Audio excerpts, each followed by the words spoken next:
Hello students, welcome to my channel. Class 11th के आज इस सेशन में हम लोग पौधों में श्वसन के चैप्टर से श्वसन गुणांक पढ़ेंगे और इलेक्ट्रॉन ट्रांसपोर्ट सिस्टम अभी बचा हुआ है अपना, वो इलेक्ट्रॉन ट्रांसपोर्ट सिस्टम अथवा इलेक्ट्रॉन अभिगमन तंत्र हम नेक्स्ट सेशन में कंप्लीट करेंगे।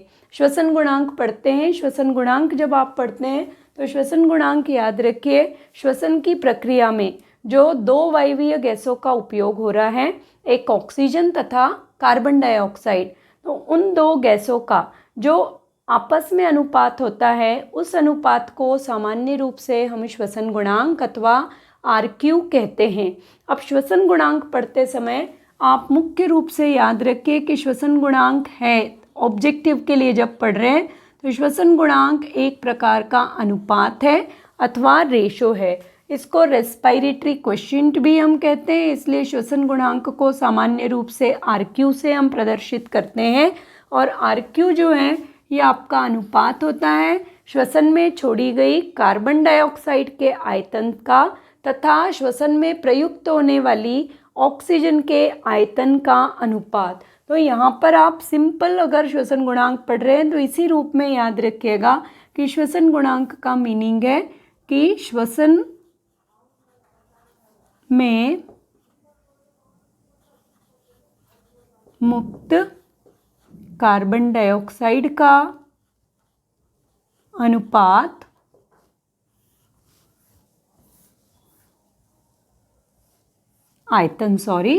कार्बन डाइऑक्साइड का आयतन तथा श्वसन की प्रक्रिया में प्रयुक्त ऑक्सीजन का आयतन, इन दोनों आयतन के जो अनुपात होते हैं उस अनुपात को सामान्य रूप से हम कहते हैं श्वसन गुणांक। श्वसन गुणांक का उपयोग हम मुख्य रूप से किसी कोशिका में उपस्थित जो रेस्पिरेटरी सब्सट्रेट मतलब श्वसन में प्रयुक्त होने वाले भोज्य पदार्थ, तो जो भोज्य पदार्थ श्वसन की प्रक्रिया में प्रयुक्त हो रहे हैं उन भोज्य पदार्थों से उत्पन्न होने वाली ऊर्जा का मान या फिर उपापचय की दर को आप ज्ञात कर सकते हैं। श्वसन गुणांक का मान अगर आप देखते हैं तो श्वसन गुणांक का मान निर्मित किसके ऊपर निर्भर करेगा?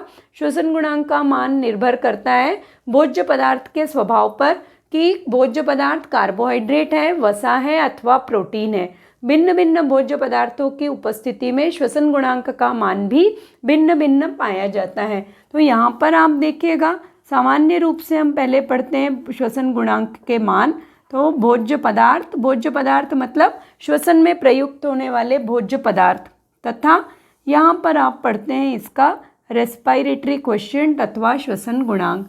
ऑब्जेक्टिव के लिए मोस्ट इम्पॉर्टेंट पार्ट है भोज्य पदार्थ। जब शर्करा का मीनिंग है स्टार्च हो सकता है या विभिन्न प्रकार की शर्कराएं आप पौधों में पढ़ते हैं, फ्रक्टोज के रूप में, माल्टोज के रूप में, तो ये समस्त प्रकार की शर्कराएं जब भोज्य पदार्थ के रूप में श्वसन में प्रयुक्त हो रही हैं तब RQ का मान याद रखिए हमेशा क्या होगा? 1। क्योंकि छोड़ी गई कार्बन डाइऑक्साइड और प्रयुक्त होने वाले ऑक्सीजन का आयतन एक समान होता है। एक ग्लूकोज के अणु के लिए आप पढ़ रहे हैं, ग्लूकोज के एक अणु के लिए 6 ऑक्सीजन का उपयोग होता है और 6 मॉलिक्यूल्स और 6 कार्बन डाइऑक्साइड के अणु जो होंगे वो विमुक्त होते हैं। और इसीलिए हम सामान्य रूप से पढ़ते हैं कि शर्करा जब भोज्य पदार्थ के रूप में श्वसन में प्रयुक्त होगी तब RQ का मान 1 होता है। दूसरा आप यहाँ पर याद रखिएगा कि शर्करा के पश्चात जब आप पढ़ रहे हैं RQ का मान, तो आप यहाँ पर याद रखिए प्रोटीन आप पढ़ते हैं, प्रोटीन सामान्य रूप से भोज्य पदार्थ के रूप में प्रयुक्त होता है। उस अवस्था में RQ का मान हमेशा 1 से कम पाया जाता है। प्रोटीन के स्वभाव के अनुसार यह मान भिन्न भिन्न कोशिकाओं में अथवा भिन्न भिन्न प्रोटीन्स के उपस्थिति में अलग अलग होगा, बट हमेशा ही यह मान याद रखिएगा क्या होगा? 1 से कम होता है। ठीक इसी तरह से आप वसा पढ़ते हैं अथवा वसीय अम्ल, तो वसा अथवा लिपिड भी हम इनको कह रहे हैं, फैट्स भी कहते हैं। वसा अथवा लिपिड की उपस्थिति में भी याद रखिएगा श्वसन गुणांक का मान सदैव ही 1 से कम होता है।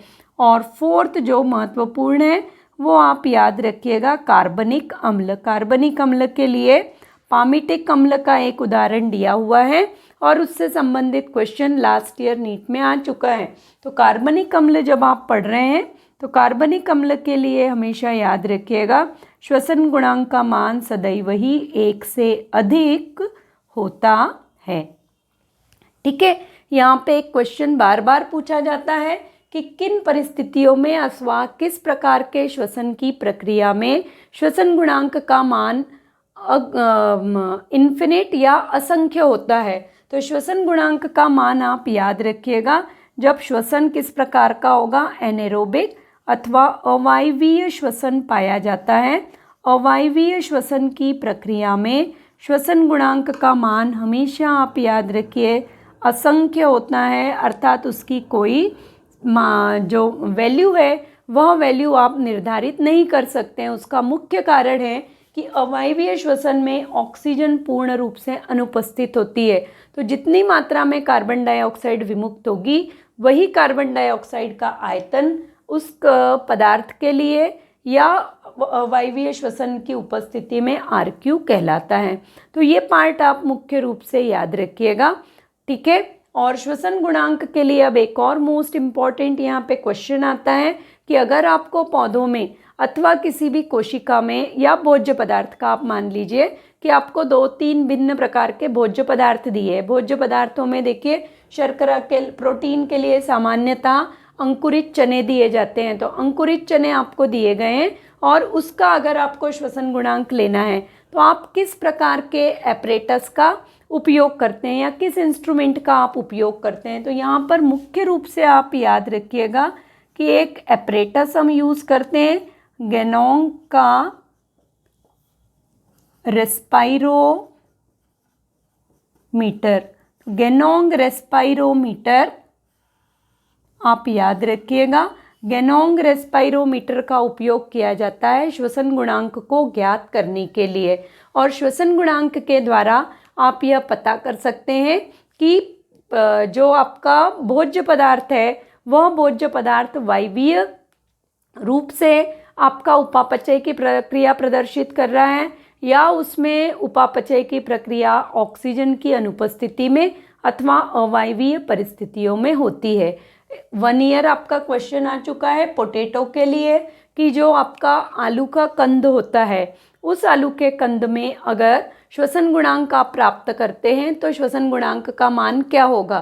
तो आलू का कंद मतलब आप याद रखिए आलू में भोज्य पदार्थ किस रूप में संचित है, शर्करा के रूप में। तो शर्करा का मान क्या है आपका RQ 1 होता है, तो आपका उसमें आंसर आएगा 1। परंतु अगर उसी क्वेश्चन में आया है क्वेश्चन कि अंकुरित होते हुए आलू के कंद में श्वसन गुणांक का मान क्या होगा, तो जब आलू का कंद अंकुरण की प्रक्रिया में जाता है उस समय आप याद रखिए कि उसमें उपस्थित जो स्टार्च है वह स्टार्च सर्वप्रथम मैलिक अम्ल में परिवर्तित होता है या फिर आप याद रखिए कार्बनिक अम्ल में परिवर्तित होता है, और फिर वह कार्बनिक अम्ल श्वसन की प्रक्रिया के द्वारा ऊर्जा का निर्माण करता है। तो सामान्य रूप से अगर आलू में पूछा गया है तो आप याद रखिए मान क्या होगा उसका, क्योंकि उसमें शर्करा उपस्थित है तो मान आएगा 1। बट अंकुरणशील या अंकुरण करते हुए आलू में अगर श्वसन गुणांक का मान पूछा है तो उस अवस्था में याद रखिए उस अवस्था में कार्बनिक अम्ल उस आलू में उपस्थित होते हैं और श्वसन गुणांक का मान 1 से अधिक पाया जाएगा। तो ये कुछ महत्वपूर्ण पार्ट है आपका श्वसन गुणांक से संबंधित। इसके बाद हम जब पढ़ते हैं कि श्वसन जो है, श्वसन को अभी तक आप पढ़ते आ रहे हैं कि श्वसन जो है वो केवल एक आपकी अपचय की प्रक्रिया है, पर अब आप पढ़ते हैं जब आपने पूरा श्वसन पढ़ लिया है, ग्लाइकोलिसिस पढ़ लिया है, क्रेब्स चक्र को पढ़ लिया है, तब आप देखते हैं कि श्वसन केवल अपचय की क्रिया नहीं है, परंतु श्वसन में अपचय के साथ साथ आपका क्या होगा, उपापचय आप कह रहे हैं या फिर क्या है, दोनों प्रकार की क्रियाएं, मतलब कुछ पदार्थों का निर्माण हो रहा है और कुछ पदार्थों का अपचय पाया जाता है। तो उपचय और अपचय दोनों प्रकार की प्रक्रियाएं हैं, इसलिए इसे श्वसन की प्रक्रिया को आप मुख्य रूप से याद रखिए। अब हम कहते हैं कि जो श्वसन है वो एक एम्फीबोलिक पाथवे है। तो श्वसन यहाँ पर आप याद रखिएगा कि श्वसन एक एम्फीबोलिक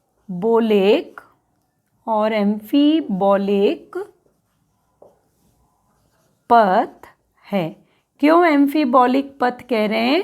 क्योंकि इसमें आप याद रखिए उपचय भी उपस्थित है तथा अपचय की प्रक्रिया भी पाई जाती है। उपचय अर्थात कुछ नए पदार्थों का निर्माण होता है। ग्लूकोज ग्लाइकोलिसिस में जा रहा है तो आप देख रहे हैं कि वो 2 पायरुविक अम्लों का निर्माण कर रहा है। पायरुविक अम्ल जब क्रेब्स चक्र में प्रवेश कर रहा है तो भले ही वह पायरुविक अम्ल धीरे धीरे कार्बन डाइऑक्साइड और वाटर में परिवर्तित हो रहा है, परंतु उस दौरान वो विभिन्न 6 कार्बन के, 5 कार्बन के और 4 कार्बन के अलग अलग कार्बनिक अम्ल, सिट्रिक अम्ल, एस्पार्टिक अम्ल आपने पढ़ा है, फिर ऑक्जेलोसक्सिनिक अम्ल पढ़ा है क्रेब्स चक्र में, अल्फा कीटोग्लूटेरिक अम्ल पढ़ा है। तो ये सभी विभिन्न प्रकार के अम्ल का निर्माण होता है और निर्माण के साथ साथ वह पायरुविक अम्ल अंत में कार्बन डाइऑक्साइड और जल में अपचयित होता है। इसलिए हम कह रहे हैं कि श्वसन ऑब्जेक्टिव के लिए याद रखिए कि श्वसन आपकी किस प्रकार की प्रक्रिया है। श्वसन मुख्य रूप से